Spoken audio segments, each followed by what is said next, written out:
Hello दोस्तों, कैसे हैं आप सब। उम्मीद करता हूं बहुत अच्छे होंगे, शानदार होंगे। आप सबका वेलकम है आपके अपने चैनल स्टडी IQ PCS पर। आज हम लोग जो डिस्कशन करने जा रहे हैं, जो बच्चा 72nd के लिए अपने आप को 26 जुलाई का टारगेट अपने ब्रेन में रखे हुए हैं, उन बच्चों के लिए स्पेशल क्लास है।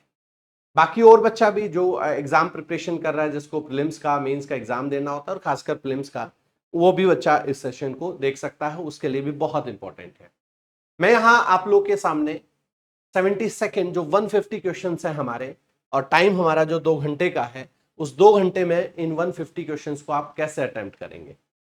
क्या आपका ऑर्डर ऑफ अटेम्प्ट रहना चाहिए, स्किप स्ट्रेटेजी क्या होनी चाहिए, टाइम पर क्वेश्चंस क्या होने चाहिए, ये चीजें लेकर के मैं आज आप लोग के सामने हूं और इन चीजों का हम और आप मिलकर के डिस्कशन करेंगे। मैंने अपनी तरफ से आप लोगों को ये 3 पॉइंट, हमने यहां तो केवल 3 पॉइंट दिए हैं, लेकिन इनको मैंने 10 पॉइंट के अंदर कन्वर्ट करके कोशिश करूंगा मैं आप लोग को 1 बाय 1 करके समझा सकूं, ताकि आप जब एग्जाम में बैठें तो आपका ब्रेन सेट हो कि आपको एग्जाम में बैठने के बाद करना क्या है। ठीक है, ये इस तरह के 10 पॉइंट है बच्चा। ऑर्डर ऑफ अटेम्प्ट है, स्किप स्ट्रेटेजी है, टाइम पर क्वेश्चंस है, फर्स्ट राउंड स्ट्रेटेजी है, सेकंड राउंड स्ट्रेटेजी है, गैसवर्क स्ट्रेटेजी है, OMR फिलिंग स्ट्रेटेजी है, लेंदी स्टेटमेंट क्वेश्चंस है, माइंड मैनेजमेंट है, और साथ ही साथ टारगेट अटेम्प्ट है। ये कुल मिलाकर के आपके पास 10 पॉइंट है, इनको लेकर के हम और आप मिलकर के बात करेंगे। तो एक एक करके बात करते हैं। सबसे पहला पॉइंट है ऑर्डर ऑफ अटेम्प्ट। देखिए बच्चा, जब आप एग्जाम में बैठते हैं तो आपका एक टारगेट ये होना चाहिए कि जब आप एग्जाम में बैठे, क्योंकि आप देखिए जब भी एग्जाम में या कभी कोई क्वेश्चन देखते हैं तो कुछ क्वेश्चंस ऐसे होते हैं जो आपको फर्स्ट अटेम्प्ट में नजर आ जाते हैं कि हाँ ये रहे, मतलब वो क्वेश्चन जो बहुत इजी होते हैं। और एक बात याद रखिएगा, इस 150 क्वेश्चन में से जो 150 क्वेश्चन आप लोगों को दिए गए हैं, इन 150 क्वेश्चन में से बचा जो आपको जो आपको 150 क्वेश्चन में से यहां पर मिल रहे हैं, वो 150 क्वेश्चन केवल 2 घंटे में पूरा करना है। ठीक है, और इस 150 क्वेश्चन में से अगर ऑन एन एवरेज निकालेंगे बच्चा, तो 60 से 65 क्वेश्चन ऐसे होते हैं जो बहुत इजी होते हैं। तो आपको क्या करना है, सबसे पहले कि वही क्वेश्चन अटेम्प्ट करो, सबसे पहले उन्हीं क्वेश्चंस में जाओ जो पहली नजर में आ जाए। इजी क्वेश्चन हम इनको कह सकते हैं, क्योंकि इजी क्वेश्चन होने से कॉन्फिडेंस आ जाता है, टाइम हमारा बच जाता है। ठीक है, आप इसमें सीक्वेंस कुछ ऐसा रख सकते हो, जैसे जैसे हमारे पास जो स्टैटिक पोर्शन होता है उसको आप पहले कर सकते हो, फिर जैसे कुछ पोर्शन साइंस का पहले कर सकते हो, पॉलिटी कर सकते हो, हिस्ट्री कर सकते हो, इस तरह का, या करंट अफेयर कर सकते हो, फिर आप लेंदी क्वेश्चंस पर जा सकते हो। तो इस तरह का अटेम्प्ट आप सबसे पहले रखें। पहले करें कौन से क्वेश्चन जो हमारे लिए सबसे आसान क्वेश्चन हो, उनको आप सबसे पहले करें। दूसरी बात, हम यहां पर ये जाएंगे बच्चा, एक वर्ड आता है हमारा कि भाई स्किप करना। कई बार हम यूट्यूब पर कोई चीज देखते हैं तो हम स्किप का ऑप्शन आता है ना, कोई ऐड आ गई तो स्किप का ऑप्शन आता है। मतलब यहां ये है कि स्किप का मतलब यहां हम इस तरह से कंसिडर करेंगे कि आपको हर क्वेश्चन अटेम्प्ट करना जरूरी नहीं है। एक क्वेश्चन को आप 2 बार पढ़िए, अगर मान लो वो 2 बार में समझ में नहीं आया, अब उसको छोड़ दीजिए। क्योंकि डाउटफुल क्वेश्चन का सबसे बड़ा इशू होता है बच्चा, वो टाइम वेस्ट करवाते हैं, और इजी क्वेश्चन इस चक्कर में क्या है ना, वो छूट जाते हैं। हर बार बच्चे के साथ ऐसा होता है, बच्चा जब एग्जाम में बैठता है और उसके सामने कोई टफ क्वेश्चन आ गया तो वो ईगो पर ले लेता है, अरे ये मेरे से कैसे नहीं होगा, इसको तो मैं पक्का अटेम्प्ट करके जाऊंगा, इसके बारे में तो 100% बता के जाऊंगा। वो ईगो पर ले लेता है। तो वो ऐसी गलती बच्चा ना करे, क्योंकि याद रखिएगा, जो टॉपर स्ट्रेटेजी कही जाती है ना जिसको, वो ये है कि कई बार कुछ क्वेश्चंस को स्किप करना ही इंसान को टॉपर बनाता है। वो यही है बच्चा। यानी आपके पास एक ऐसी स्ट्रेटेजी होनी चाहिए कि आपको एग्जाम रिलेटेड बात करना है। जिस क्वेश्चन को 2 बार पढ़ लिया और फिर भी समझ में नहीं आया, उसको छोड़ दो, चलो हटाओ। ये बात आप सबके पास होनी चाहिए बच्चा।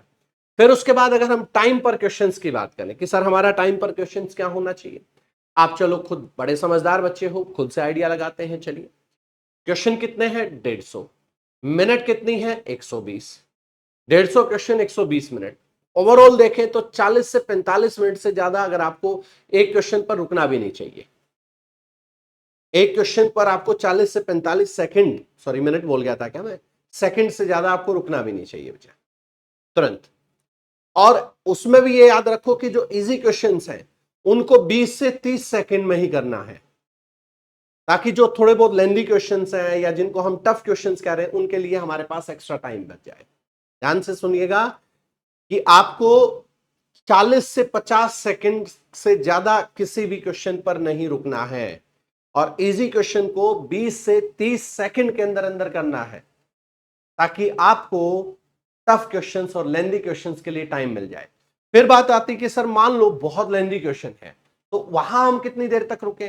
तो आप ज्यादा से ज्यादा जो हार्ड या टफ क्वेश्चन कह सकते हैं ना, हार्ड क्वेश्चन पर बचा, वो आप ज्यादा से ज्यादा 1 मिनट टाइम दें, इससे ज्यादा तो किसी भी कीमत पर। ये मैंने tough question, very tough question का टाइम दिया है। 1 मिनट से ज्यादा तो आप क्वेश्चन पर टाइम ही ना दें, 1 मिनट से ज्यादा। यानी आप लोग का टाइम कितना होना चाहिए? जो आपका इजी क्वेश्चन है उसमें 20 से 30 सेकंड, थोड़ा सा मॉडरेट है उसमें ज्यादा से ज्यादा 40 से 50 सेकंड, और जो टफ है उस पर 1 मिनट से ज्यादा आपको नहीं रुकना है। ये बात याद रखिएगा। इसके बाद आता है बच्चा हमारे पास फर्स्ट राउंड स्ट्रेटेजी। कुछ चीजें हैं हम लोगों ने ऐड की हैं।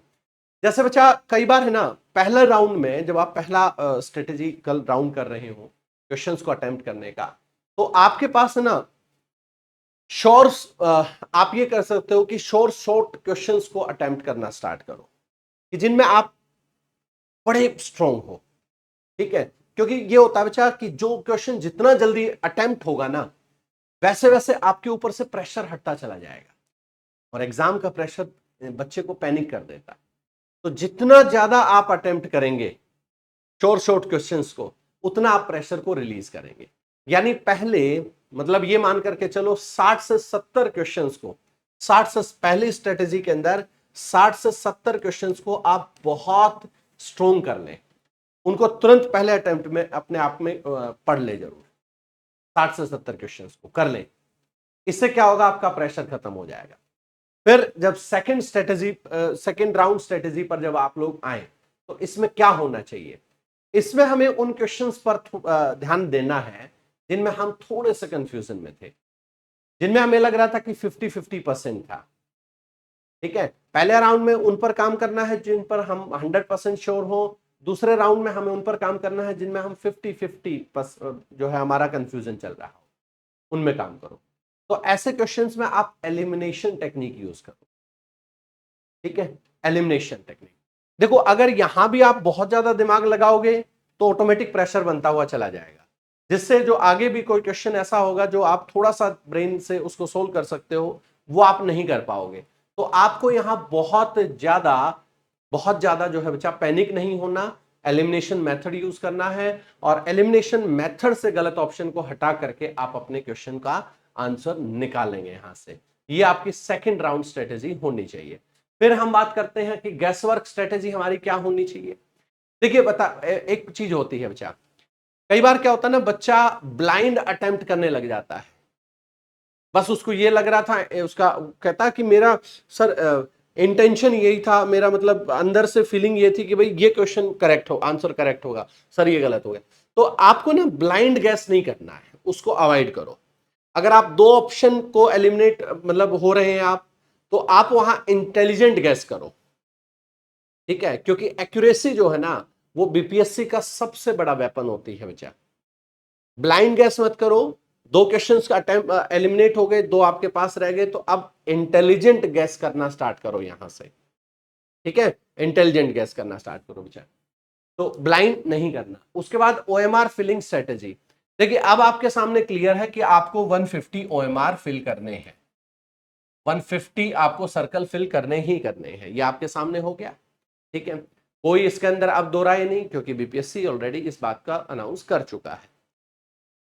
फिर कहीं कि सर हम अगर मान लीजिए ओएमआर हमें फिल करना हो, तो हम किस तरीके से ओएमआर को फिल? देखिए, ओएमआर का एक पैटर्न होता है बच्चा। आप उसको बहुत लंबे टाइम तक भी छोड़ देंगे तो भी एक प्रेशर बन जाएगा। आप ये कर सकते हैं कि 20 से 25 क्वेश्चन करें, और 20 से 25 क्वेश्चन करने के बाद अपनी ओएमआर को फिल करना स्टार्ट कर दें उन 20 से 25 क्वेश्चन की। क्योंकि आप याद रखिएगा, आपको अब 150 क्वेश्चन पर करना है। ठीक है, ई ऑप्शन वो है जहां पर आप जो है वो अटेम्प्ट नहीं किया, वो नोट अटेम्प्ट का आपको ई ऑप्शन फिल करके आना है। यानी मेरा कहना यह हुआ कि जो ओएमआर आप लोग फिल करें, तो ओएमआर को 20 से 25 क्वेश्चन के बाद ही फिल करना स्टार्ट कर दें। लेकिन इतना डिले भी मत करना कि भूल जाओ आप, और इतना भूल जाओ कि लास्ट में कई बार बच्चे आते हैं कि सर टाइम ही नहीं बचा। सर क्यों नहीं बचा भाई टाइम? सर मैं कर रहा था या कर रही थी, मेरा टाइम ही खत्म हो गया, मैं उसको फिल ही नहीं कर पाई या नहीं कर पाया। ये चीज नहीं होनी चाहिए। 20 से 25 क्वेश्चन तक करो, उसके बाद जो है आप यहां पर मतलब उसको बहुत डिले मत करो। 20 से 25 क्वेश्चन हुए, ओएमआर को फिल करो। ये इस तरीके से आप यहां पर करेंगे बच्चा, ठीक है। इसके बाद बच्चा लेंदी स्टेटमेंट क्वेश्चंस की अगर मैं बात करूं, तो आपको यहां लेंदी स्टेटमेंट क्वेश्चंस में क्या करना है। जैसे 71st में कुछ बच्चों के साथ ऐसा ही हुआ, जब वो 71st का पेपर देने के लिए गए, उसमें करंट अफेयर का स्टार्टिंग जो पोर्शन था वो बहुत लेंदी दे दिया गया, जिससे बच्चा नर्वस हो गया। तो आप यहां ये काम जो करें बच्चा, जो लॉन्ग स्टेटमेंट वाले क्वेश्चंस हैं उनसे कभी भी शुरुआत नहीं करना।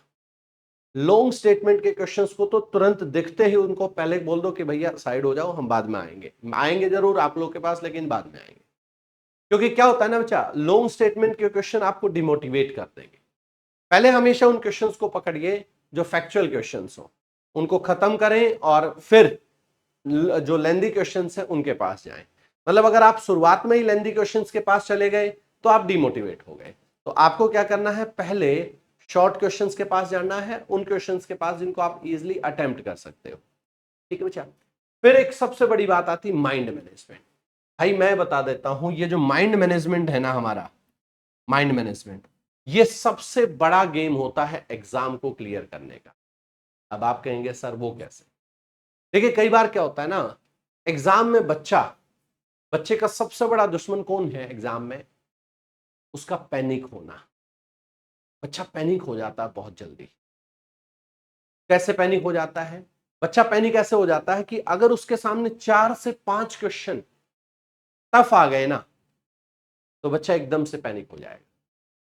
तो आपको यह बात याद रखनी है कि 4 से 5 क्वेश्चन अगर आपके टफ आते हैं, पहली बात तो बच्चा आपको घबराना नहीं है उन 4 से 5 क्वेश्चन को, क्योंकि वो टफ क्वेश्चन सिर्फ आपके लिए नहीं है, वो सबके लिए है जितने बच्चे एग्जाम हॉल में बैठे हैं।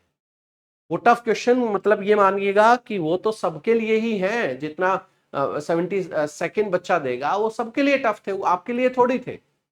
तो ऐसी परिस्थिति में, ऐसे सिचुएशन में आपको काम रहना है और ये सोच करके कि भाई मेरे लिए टफ है तो मेरे पड़ोस में जो बैठ करके रिटर्न कर रहा है या कर रही है उसके लिए भी टफ है। और आपको ऐसी सिचुएशन में बच्चा काम रह करके अपने पेपर को अटेम्प्ट करना है। ये बात बहुत इंपॉर्टेंट है, इस बात को याद रखिएगा। इसके साथ साथ बच्चा एक चीज और, फिर बात आती है कि सर कितना, देखो वैसे तो आपको 150 करना है, लेकिन आपको जो एक्यूरेट अटेम्प्ट करने हैं, जो एग्जैक्ट अटेम्प्ट करने हैं बच्चा, मैं मैक्स टू मैक्स बता रहा हूं 95 से 105, ठीक है। 150 के 150 अटेम्प्ट करने की मत सोचिएगा। अटेम्प्ट करने की, फिल तो करना है आपको, लेकिन अटेम्प्ट करने की सोचिएगा मत बच्चा। 90 से 95 करो, 90 से 95 करोगे आपका सिलेक्शन मिल जाएगा आपको, ठीक है। क्योंकि बच्चा जितनी ज्यादा फोकस होगा आपका एग्जाम में बैठने पर, उतना ही ज्यादा एक्यूरेसी होगी, और जितनी अच्छी एक्यूरेसी होगी उतना ही स्मार्ट सिलेक्शन होगा। तो एक्यूरेसी और स्मार्ट सिलेक्शन मिलकर ही फोकस क्रिएट करते हैं हमारा, और फोकस ही हमारे सिलेक्शन के रास्ते पर हमें लेकर के जाता है।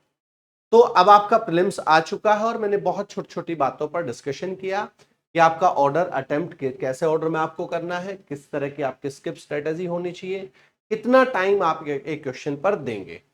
फर्स्ट राउंड में आप सिंपल क्वेश्चंस को देखेंगे, सेकंड राउंड के अंदर आप थोड़े से लेंदी क्वेश्चन, टफ क्वेश्चंस को, गैस वर्क यानी उस पर काम नहीं करना है बच्चा, तुक्का नहीं लगाना है, ओएमआर फिलिंग 20 से 25-30 क्वेश्चन होकर के अपनी ओएमआर को फिल करो। लास्ट में पैनिक भी हो जाओगे, टाइम भी नहीं बचेगा।